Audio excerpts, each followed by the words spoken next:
నిన్న మన markets close అయ్యాక హెచ్డిఎఫ్సి బ్యాంక్ నుంచి ఒక బిగ్ అప్డేట్ వచ్చింది. ఆర్బీఐ వాళ్ళు ఎల్ఐసిని హెచ్డిఎఫ్సి బ్యాంక్ లో 9.99% వాటా దగ్గరగా ఇన్వెస్ట్మెంట్ చేయమని గ్రీన్ సిగ్నల్ ఇచ్చారని. ఆ నెట్ టు నెట్ ఆర్బీఐ వాళ్ళు ఇచ్చిన గ్రీన్ సిగ్నల్ వల్ల 56,000 కోట్ల దగ్గరగా ఎల్ఐసి హెచ్డిఎఫ్సి బ్యాంక్ లో ఇన్వెస్ట్మెంట్ చేసే అవకాశం ఉంటున్నట్టు. ఈ ఒక అప్డేట్ తో నిన్న హెచ్డిఎఫ్సి బ్యాంక్ మనకి 1.5% నెగిటివ్ లో కదా క్లోజ్ అయింది. బట్ హెచ్డిఎఫ్సి ఏడిఆర్ మనకి ప్రీవియస్ డేస్ లో హెచ్డిఎఫ్సి ఏడిఆర్ 9% పడింది, 7% పడింది. ఇక్కడ కూడా స్టాక్ పడుతుందని ఎలా మనం మాట్లాడుకున్నాం కదా. ఆ పర్టికులర్ ఏడిఆర్ యుఎస్ లో లిస్ట్ అయి ట్రేడ్ అవుతున్న ఏడిఆర్ సుమారు 3% దగ్గరగా పెరిగింది. అది క్లోజ్ అయ్యే point even after closing hours కూడా పాజిటివ్ లో ఫ్యూచర్స్ ట్రేడ్ అవుతున్నాయి. సో వస్తున్న ఒక చిన్న అప్డేట్ హెచ్డిఎఫ్సి బ్యాంక్ అంతలా మూవ్ చేస్తే మరి నిఫ్టీలో హెవీ వెయిట్, హెచ్డిఎఫ్సి బ్యాంక్ నిఫ్టీలో హెవీ వెయిట్, హెచ్డిఎఫ్సి బ్యాంక్ మరి నిఫ్టీ బ్యాంక్ నిఫ్టీ కూడా మండే మనకి మార్కెట్ లో పెరిగే అవకాశం లేదా ఉంది. కానీ ప్రాబ్లం ఏంటంటే అసలు ఆర్బీఐ ఇచ్చిన సర్క్యులర్ ని చాలా వరకు సోషల్ మీడియాలో రాంగ్ గా రీడ్ చేస్తున్నారు, తప్పుగా చదువుతున్నారు.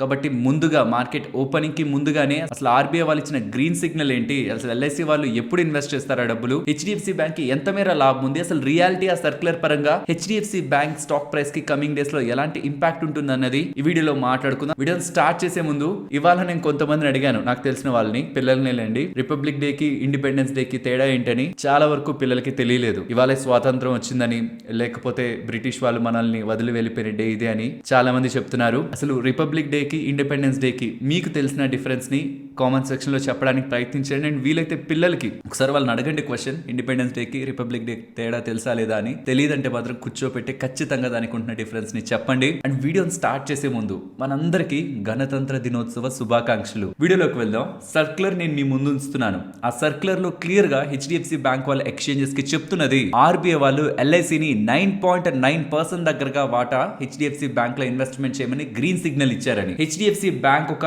మార్కెట్ క్యాపిటల్ ఎంత, సుమారు 10,90,000 కోట్లు కదా. అందులో 10% అంటే ఎంత, 1,09,000 కోట్ల దగ్గరగా ఇన్వెస్ట్మెంట్ చేయమని అవకాశం ఇస్తున్నట్టు. కానీ తెలుసుకోవాల్సిన విషయం ఏంటంటే ఆర్బీఐ ఎల్ఐసిని 9.99% వాటాని కొనేయండి అని చెప్పలేదు. మీకు కావాలనుకుంటే, ఎల్ఐసికి కావాలనుకుంటే 9.99% కొనుక్కోవచ్చు బ్యాంక్ లో అని ఆర్బీఐ వాళ్ళు గ్రీన్ సిగ్నల్ ఇస్తున్నట్టు. మరి ఎనీ బ్యాంక్ ఇన్వెస్ట్మెంట్ ఒక సర్టెన్ లిమిట్ దాటాలంటే డబ్బులు ఒకటి సరిపోదు, ఆర్బీఐ పర్మిషన్ కావాలి. సో ఇది ఆర్బీఐ పర్మిషన్, ఆర్డర్ కాదు. ఖచ్చితంగా వెళ్ళి కొనమని, ఇది ఫస్ట్ థింగ్ తెలుసుకోవాలి. సెకండ్ థింగ్, ఈవెన్ ఆర్బీఐ వాళ్ళు ఆర్డర్ ఇచ్చిన హెచ్డిఎఫ్సి బ్యాంక్ లో ఎల్ఐసి వాళ్ళు 9.99% వాటాని కొనలేరు. ఎందుకంటే ఆల్రెడీ 5.18% వాటాను ఆల్రెడీ కొన్నారు. సో ఇప్పుడు అడిషనల్ గా కొనగలిగితే 4.82% వాళ్ళు కొనగలిగే మాక్సిమం వాటా. సో 9.99% కొనమన్నారంటే 1,09,000 కోట్ల దగ్గరగా ఇన్వెస్ట్మెంట్ వస్తాయని ఏదైతే సోషల్ మీడియాలో అప్డేట్స్ కనిపిస్తాయి అవి వాస్తవం కాదు. బికాస్ ఆల్రెడీ ఇన్వెస్ట్ చేశారు 5.18%, రిమైనింగ్ చేయగలిగింది 4.82%. అలా మనం క్యాలిక్యులేట్ చేస్తే సుమారు 52,000 crores దగ్గరగా మాత్రమే ఆర్బీఐ చెప్పిన సర్క్యులర్ ప్రకారం ఎల్ఐసి వాళ్ళకి హెచ్డిఎఫ్సి బ్యాంక్ లో ఇన్వెస్ట్మెంట్ చేసే ఒక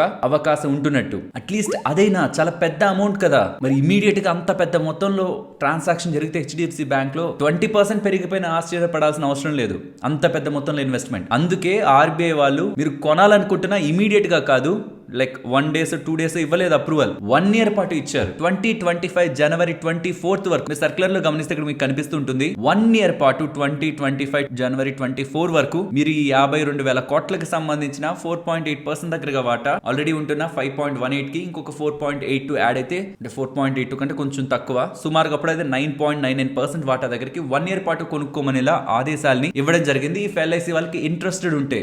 బట్ ఇదే ఎప్పుడైనా అప్డేట్ వచ్చింది అనుకోండి, నేను పెద్దగా పట్టించుకునేవని కూడా కాదు. చాలా బ్యాంక్స్ కి చాలా సార్లు ఆర్బీఐ గ్రీన్ సిగ్నల్ ఇస్తూ ఉంటుంది కొనుక్కోమని. కానీ ఈ వస్తున్న పీరియడ్ అనేది చాలా ఇంపార్టెంట్. బికాస్ మీరు గమనించండి, last 7 trading sessions FIs seller గా ఉన్నారు. పర్టికులర్ గా last 3 trading sessions big portions లో సెల్లింగ్ చేశారు. 6,000 కోట్లు, 3,000 కోట్లు, 2,000 కోట్లు, ఇన్ని వేల కోట్లు స్టాక్ మార్కెట్ లో సెల్ చేస్తున్నారు. అసలు ఎక్కడ సెల్ చేస్తున్నారా అని చూస్తే HDFC bank parallel time period లో హెచ్డిఎఫ్సి బ్యాంక్ సుమారుగా 15% దగ్గరగా పడింది. దాంతో bank Nifty 2,500 points and Nifty కూడా భారీగా పతనమైంది కేవలం due to HDFC bank. So మన ఇండియన్ స్టాక్ మార్కెట్ ని రెప్లికేట్ చేసేలా కొన్ని స్టాక్స్ ఉంటాయి. లైక్ స్టాక్ మార్కెట్ అనగానే టక్కన స్టాక్ గుర్తొస్తుంది, అందులో డెఫినెట్లీ హెచ్డిఎఫ్సి బ్యాంక్ ఉంటుంది. అలాంటిది HDFC bank 15% followed and FIs 52% దగ్గరగా హెచ్డిఎఫ్సి బ్యాంక్ లో మెజారిటీ వాటాను హోల్డ్ చేస్తుంటారు. మీరు ఈ డేటాను చూడాలి ఒకసారి. FIs almost 52%, DIs almost 30.5%, public కేవలం 16.98%. సో ఈ మెజారిటీ ఎఫ్ఐఎస్ వాటాని హోల్డ్ చేస్తూ ఉండడం కారణంగా రీసెంట్ టైమ్స్ లో వాళ్ళు సెల్ ఆఫ్ చేస్తూ ఉండడం హెచ్డిఎఫ్సి బ్యాంక్ భారీగా భారీగా పతనం అవుతుండేసరికి వాళ్ళు ఏదైతే సెల్లింగ్ చేస్తున్నారో అది అబ్జార్బ్ చేయాలంటే మన ఇండియాలో మొదట నిలబడుకునేది. మార్కెట్లో ఎప్పుడు ఎక్కువ సెల్లింగ్ వచ్చినా ఆ గవర్నమెంట్ వెళ్ళి ఆ స్టాక్ వోల్టైల్ గా ఉంది, చాలా ఎక్కువ రియాక్ట్ అవుతుంది, నువ్వు ప్రొటెక్ట్ చేయి, స్టెబిలైజ్ చేయి, లిక్విడిటీ ప్రొవైడ్ చేయి అంటే ముందుగా వెళ్ళి మొదటి వరుసలో నిలబడుకునేది ఎల్ఐసి. కాబట్టి ఇప్పుడు ఎల్ఐసికి ఈ వోల్టాలిటీలో హెచ్డిఎఫ్సి బ్యాంక్ పరంగా వాటాని పెంచుకోవడానికి అనుమతి వస్తూ ఉండడం, ప్రాబబులీ ఎఫ్ఐఎస్ రిలేటెడ్ గా వస్తున్న సెల్లింగ్ ని అబ్జార్బ్ చేయడానికి ఎల్ఐసి ముందుకి రావాల్సిందిగా ఆర్బీఐ భావిస్తున్నట్లయితే అర్థమవుతుంది. బికాస్ పర్మిషన్ ఉంటేనే కదా రేపొద్దున ఎఫ్ఐఎస్ సెల్ చేస్తే ఏదైనా మేజర్ ఇష్యూ క్రియేట్ అవుతుంటే హెచ్డిఎఫ్సి బ్యాంక్ పరంగా వాళ్ళు లిక్విడిటీని ప్రొవైడ్ చేస్తూ పెద్ద మొత్తంలో స్టాక్స్ ని ఎఫ్ఐఎస్ సెల్ చేసిన స్టాక్స్ ని కొనగలరు, సపోర్ట్ చేయగలరు. Permission important. ఆ పర్మిషన్ ఎప్పుడు వస్తుంది? వోల్టాలిటీ ఎక్కువ ఉన్న సందర్భంలో వస్తుంది. కాబట్టి ఈవెన్ ఎఫ్ఐఎస్ కమింగ్ డేస్ లో సెల్ చేస్తున్న ఎల్ఐసి ఉంటుంది, 56,000 కోట్లతో ఇన్వెస్ట్మెంట్ కి రెడీగా ఉంటుందని మార్కెట్ బిలీవ్ చేస్తూనే ఈ అప్డేట్ తర్వాత స్టాక్ అలా పెరిగింది. యూజువల్ గా ఇదే ఇంకొక బ్యాంక్ వస్తే అది రియాక్ట్ కూడా కాదు, ఎందుకంటే అది గ్రీన్ సిగ్నల్. కొనమని చెప్పడం కాదు, గ్రీన్ సిగ్నల్. కొనాలంటే కొనుక్కోండి, 9.9% కొనుక్కోండి కావాలంటే అని. కానీ ఎల్ఐసికి ఇస్తూ ఉండడం, హెచ్డిఎఫ్సి బ్యాంక్ పరంగా అది ఇలాంటి వోల్టాలిటీ ఉంటే ఎఫ్ఐఎస్ సెల్ చేస్తున్న సందర్భంలో ఇస్తూ ఉండడం, మార్కెట్ దాన్ని క్లియర్ గా ఎల్ఐసి హెచ్డిఎఫ్సి బ్యాంక్ ని సపోర్ట్ చేయబోతుంది అనేలా భావిస్తూ ఉంది.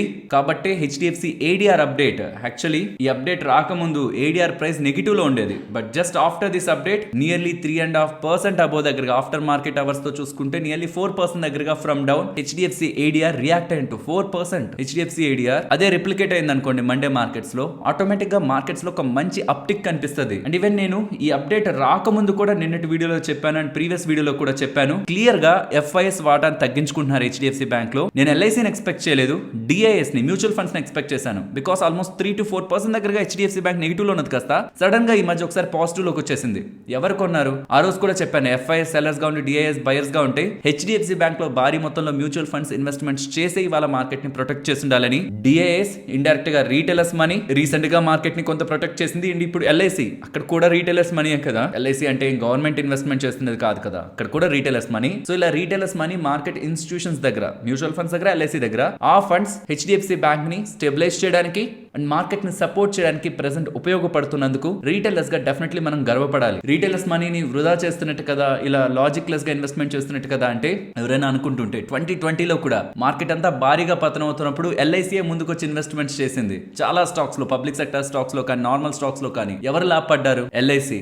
ఆ టైంలో ఇన్వెస్ట్మెంట్ చేయడానికి ఎల్ఐసి రిస్క్ చేస్తున్నట్టు రీటైలర్స్ మనీని ఎక్కువ నష్టపోతే అలా అని కూడా కామెంట్స్ వచ్చాయి. సో ఎప్పుడైనా ఫండమెంటల్ ఆస్పెక్ట్ మనకి కరెక్ట్ గా ఉందన్నప్పుడు ఫియర్ ఎప్పుడు మార్కెట్ లో ఆపర్చునిటీనే క్రియేట్ చేస్తుంది. ఇక్కడ నుంచి నెక్స్ట్ 5 years ఆ బిజినెస్ గ్రో అవ్వదు, ఆ బిజినెస్ డ్యామేజ్ అవుతుంది, కాంపిటీటర్స్ డ్యామేజ్ చేసేస్తారు, లేకపోతే అసలు గ్రోత్ అవ్వడానికి ఛాన్సే లేదు, లేకపోతే ఆ ఎకానమీ ఆ సెక్టార్ కి అసలు స్కోపే లేదని ఒక నమ్మకం ఉంటే ఇన్వెస్ట్మెంట్ చేయడం రాంగ్ అవుతుంది. కానీ బ్యాంకింగ్ స్పేస్, అందులోనూ ప్రైవేట్ బ్యాంకింగ్ స్పేస్, అందులో టాప్ 1 లో చాలా టైం పీరియడ్ ఉంటున్న బ్యాంక్ కొన్ని కారణాల చేత నెట్ ఇంట్రెస్ట్ మార్జిన్ ఇంపాక్ట్ అయ్యాయి, కొన్ని ఫ్యాక్టర్స్ ఆపరేటింగ్ సైడ్ కానీ వాళ్ళ లీవరేజ్ సైడ్ కానీ కొన్ని ఫ్యాక్టర్స్ ఇంపాక్ట్ అయ్యాయి. బట్ అది ఒక డిజాస్టర్ అయితే కాదు, ఏ బ్యాంక్ కూడా డిజాస్టర్ నెంబర్స్ అయితే కాదు. అండ్ ఎఫ్ఐఎస్ ఎగ్జిట్ కి లిక్విడిటీ తక్కువ హెచ్డిఎఫ్సి బ్యాంక్ భారీగా పతనం అయితే ఇండియన్ ఈక్విటీ మార్కెట్స్ పరంగా కూడా డిస్టర్బెన్స్ క్రియేట్ అవుతుంది. కాబట్టి ఆర్బీఐ స్టెప్స్ తీసుకుంటున్నట్లయితే అర్థమవుతుంది. మరి మన మార్కెట్స్ పరిస్థితి ఏంటి? క్లియర్ గా ఇప్పుడు హెచ్డిఎఫ్సి బ్యాంక్ ఏడిఆర్ ఏదైతే ఉందో అదే మార్కెట్స్ లో కూడా రెప్లికేట్ అయితే డెఫినెట్ గా మండే మార్కెట్స్ లో మంచిగా అప్ సైడ్ మూవ్ ఉంటుంది. ఒకవేళ అది opening time HDFC ADR cool of అయిపోయినా, ఆర్ ఇదేం ఇమీడియట్ భయం కాదు, సంవత్సరం రోజుల పాటు కంటిన్యూ అయ్యే భయం కాబట్టి గ్యాప్ అప్ అయి HDFC bank again cool of అయిపోయినా మార్కెట్స్ మళ్ళీ అగైన్ రేంజ్ బౌండ్ లోకి అయితే వెళ్ళడానికి ఛాన్సెస్ అయితే ఉన్నాయి. పర్సనలీ నా వ్యూ అయితే చెప్తున్నాను, బ్యాంక్ నిఫ్టీ అయితే వోల్టైల్ గా ఉండబోతుంది, ఇది గుర్తుంచుకోండి. నిఫ్టీకి అయితే మాత్రం 21,500 అబోవ్ క్లోజ్ అవ్వకుండా ఈవెన్ ఈ పాజిటివ్ అప్డేట్ ఒక 4-5% హెచ్డిఎఫ్సి బ్యాంక్ ఓపెన్ అయితే ఖచ్చితంగా ఇది బ్రేక్ అవుతుంది, 21,500 బ్రేక్ అవుతుంది. బట్ నేను క్లోజింగ్ చూస్తున్నాను, క్లోజింగ్ టైం పీరియడ్ కూడా మార్కెట్ హెచ్డిఎఫ్సి బ్యాంక్ ని ఓవరాల్ నిఫ్టీని స్టెబిలైజ్ చేసి లెవెల్ అబోవ్ గాను ఉంచగలుగుతుంటే దెన్ అట్లీస్ట్ మార్కెట్ లో నేను రేంజ్ బౌండ్నెస్ ని ఎక్స్పెక్ట్ చేస్తున్నాను. బుల్లిష్ కూడా కాదు, ఈ 250 పాయింట్ రేంజ్ లో రేంజ్ బౌండ్నెస్ ని ఎక్స్పెక్ట్ చేస్తున్నాను. రేంజ్ బౌండ్నెస్ అది ఒకవేళ ఈ లెవెల్ కి అబోవ్ ఓపెన్ అయ్యి మళ్ళీ at the end of the day ఈ లెవెల్ బిలో వచ్చి క్లోజ్ అవుతుంటే మాత్రం నేను మార్కెట్ ని నెగిటివ్ గానే బేరిష్ గానే చూస్తున్నాను. బిలో 21,500 నేనైతే మార్కెట్ ని బులిష్ గానీ ఈవెన్ రేంజ్ బౌండ్ గా కూడా చూడాలనుకోవట్లేదు.